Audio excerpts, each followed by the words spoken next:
दोस्तों आज की इस वीडियो में हम बात करने वाले हैं यूपी स्कॉलरशिप 2025-26 के बारे में। स्कॉलरशिप में कुछ बदलाव किया गया है और ओटीआर इसमें जोड़ दिया गया है। ओटीआर किस किस को करना है, कैसे करना है, ये सारी चीज़ इस वीडियो में हम स्टेप बाय स्टेप बताने वाले हैं।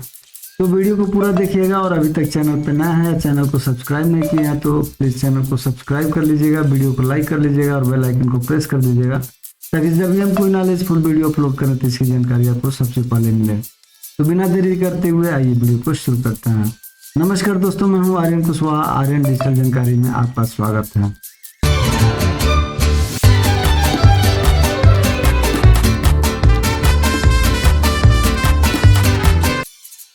दोस्तों यूपी का जो स्कॉलरशिप है इसमें कुछ चेंजिंग कर दिया गया है। तो स्कॉलरशिप का जो ओटीआर है उसको करने के लिए सबसे पहले हमको एक किसी ब्राउज़र को ओपन कर लेना है और यहाँ सर्च बॉक्स में टाइप करना है स्कॉलरशिप .up.gov.in और इंटर की को प्रेस कर देना। इसका लिंक हम अपने डिस्क्रिप्शन बॉक्स में भी दे दिया है, वहां से भी आप क्लिक करके इस साइट पे जा सकते हैं।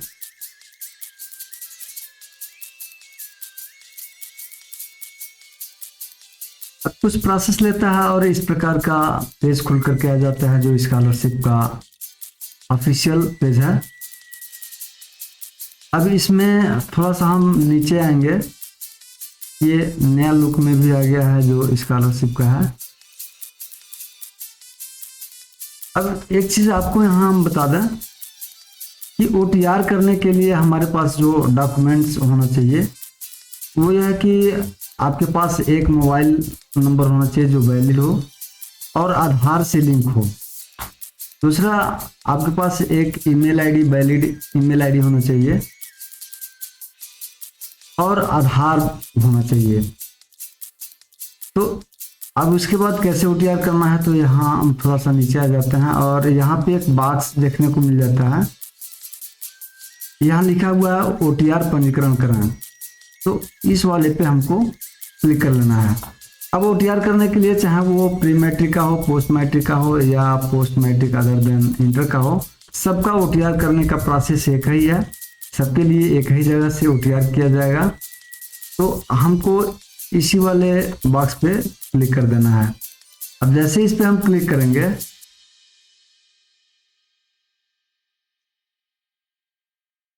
तो हमारे सामने कुछ इस प्रकार का पेज खुल करके आ जाएगा। इसमें कुछ इंस्ट्रक्शन दिया हुआ है, इसको आप पढ़ सकते हैं। सबसे नीचे आ जाएंगे और यहाँ चेक बॉक्स में क्लिक कर लेंगे और उसके बाद नीचे यहाँ प्रोसीड के बटन पे क्लिक कर देना है।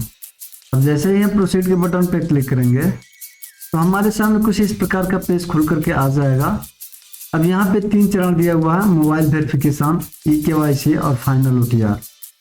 तो हम बारी बारी से इसको कंप्लीट कर लेंगे। सबसे पहले मोबाइल वेरिफिकेशन में यहाँ वर्ग जात में यहाँ चुने पे क्लिक करेंगे तो यहाँ नीचे ड्रॉप डाउन लिस्ट में खुल करके आ रहा है अन्य पिछड़ा वर्ग, अल्पसंख्यक पिछड़े वर्ग को छोड़ करके, यानी जो अल्पसंख्यक हैं उनको छोड़ करके जो पिछड़े वर्ग में आते हैं उनके लिए पहला ऑप्शन है। उसके बाद जो अनुसूचित जात के हैं ये हो जाएगा।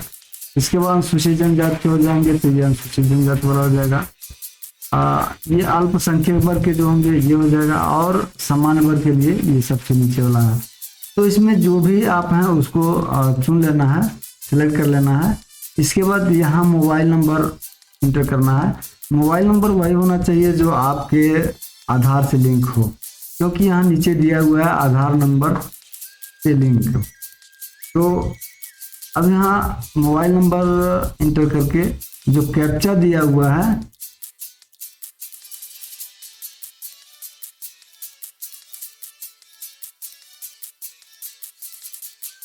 इस कैप्चा कोड को इस बॉक्स में क्लिक कर देना है। अगर यहाँ कैप्चा कोड नहीं आता है तो यहाँ पे जो रिफ्रेश का आइकन है उस रिफ्रेश आइकन को क्लिक कर देना है, तो कैप्चा कोड यहाँ दिख जाएगा। अब इस कैप्चा कोड को यहाँ पे हमको इंटर कर लेना है और जनरेट ओटीपी के बॉक्स में क्लिक कर देना है। अब जैसे इस पे हम क्लिक करते हैं तो हमारे मोबाइल पे एक ओटीपी जाएगा।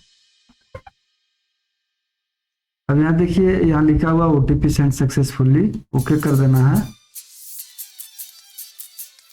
अब यहाँ ओटीपी डाले वाले बॉक्स में यहाँ पे ओटीपी जो है उस ओटीपी को इंटर कर लेना है और इस कैप्चा कोड को इस बॉक्स में इंटर कर लेना है। अब यहाँ वेरीफाई के बटन पे क्लिक कर देना है।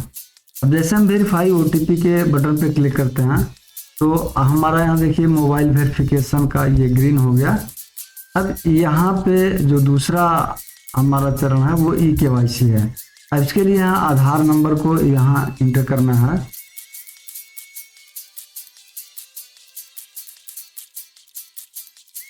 आधार नंबर इंटर करने के बाद से इस कैप्चा कोड को यहाँ पे इंटर कर लेना है। स्मॉल में है तो स्मॉल में, कैपिटल में है तो कैपिटल में इंटर करके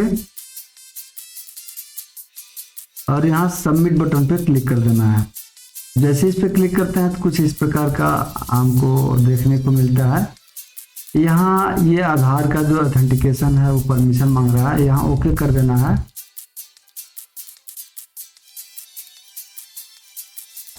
अब हमारे सामने कुछ इस प्रकार का पेज खुल करके आ जाता है। यहाँ देखिए DigiLocker, sign in to your account, यहाँ डिजी लॉकर मांग रहा है। तो डिजी लॉकर अगर आपका पहले से बना है तो सही है, नहीं बना है तो हम यहाँ आधार वाले पे क्लिक कर लेते हैं और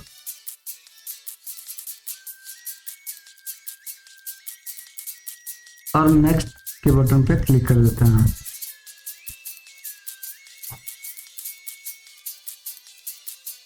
यहाँ एक ओटीपी जाएगा जो आपके मोबाइल यानी जो आपके आधार में जो मोबाइल नंबर जुड़ा है उस पर ओटीपी जाएगा।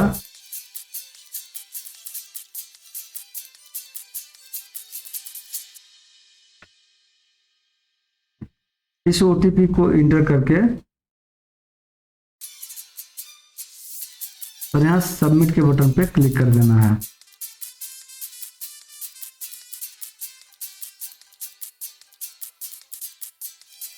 अब यहाँ पे सिक्योरिटी पिन पूछ रहा है।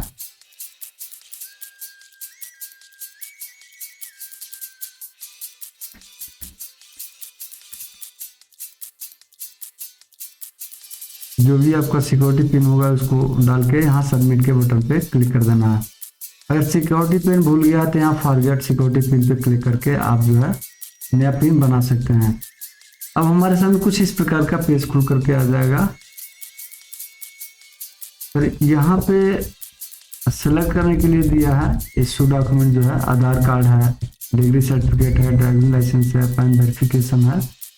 तो इसमें हम एक बॉक्स को चेक कर देते हैं, यहाँ आधार कार्ड।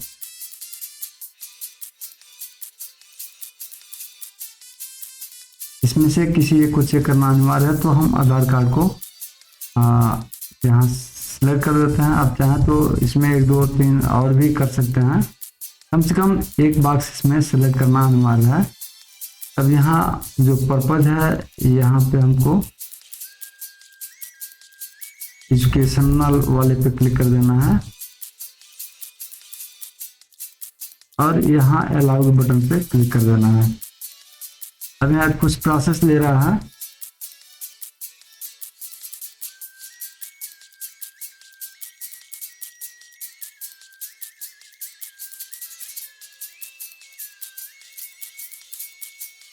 अब पुनः से देखिए यहाँ पे जो डिजिलॉकर से प्राप्त आधार का विवरण है वो यहाँ देखने को मिल जाएगा।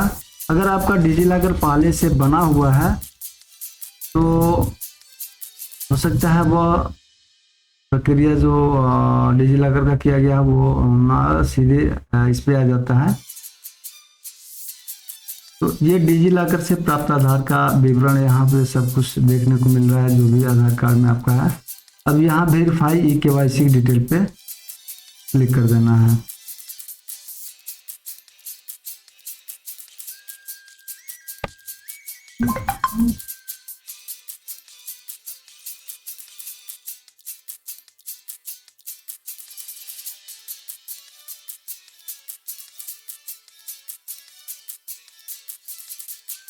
हमारे सामने कुछ इस प्रकार का पेज दिख रहा है जो आधार का डिटेल्स है, और एक मोबाइल पे ओटीपी गया है, उस ओटीपी को यहाँ पे इंटर कर लेना है।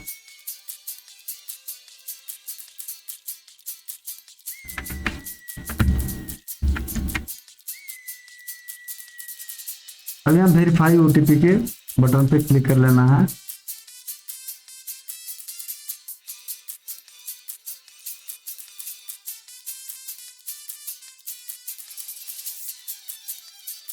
अब कुछ इस प्रकार का पेज खुल करके आ जाता है। इसमें अभी 2 चरण पूरा हो गया, तीसरा जो फाइनल ओटीआर है तो उसका पेज दिख रहा है। तो यहाँ पे 4 चीज है। एक तो पिता का नाम इंटर करना है, फिर माता का नाम इंटर करना है, यहाँ ईमेल डालना है, और यहाँ कैप्चा कोड डाल के सबमिट के बटन पे क्लिक कर देना है।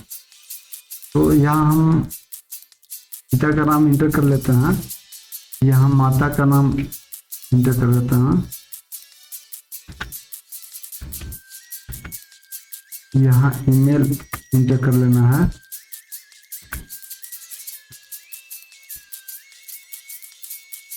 और इस कैप्चा कोड को इस कैप्चा कोड बॉक्स में इंटर कर देना है। इसके बाद यहाँ सबमिट के बटन पे क्लिक कर देना है। जैसे ही हम सबमिट के बटन पे क्लिक करते हैं तो अब देखिए हमारे सामने एक पेज खुल करके आता है। इसमें your OTR generated successfully for UP scholarship portal, your OTR is इतना। तो ओटीआर यहाँ दे दिया है, इस ओटीआर को हमको नोट करके रख लेना है। तो इस प्रकार से चाहे वो प्री मैट्रिक हो, पोस्ट मैट्रिक हो, या post matric other than inter हो, सबका ओटीआर इसी प्रकार से होना है। तो आशा है कि आपको यह प्रोसेस समझ में आई होगी। अगर वीडियो पसंद आया हो तो वीडियो को लाइक कर लीजिए, चैनल को सब्सक्राइब कर लीजिए और बेल आइकन को प्रेस कर दीजिए। मिलते हैं किसी नए टॉपिक के साथ अगले वीडियो में, तब तक के लिए बाय बाय।